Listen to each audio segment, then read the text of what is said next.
mwaka wa 2027,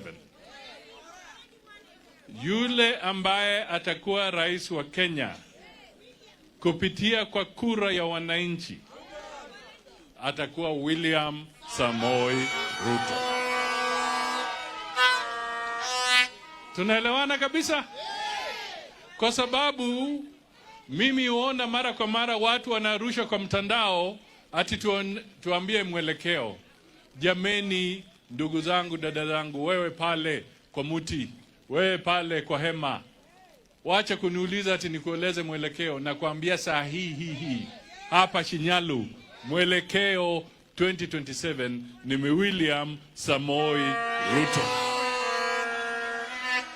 Katiba yetu inaruhusu watu kufanya vile wanafanya maandamano hivyo. Lakini kile katiba hairuhusu ni kubomoa duka la mwenzako. Katiba hairuhusu kupiga mwingine.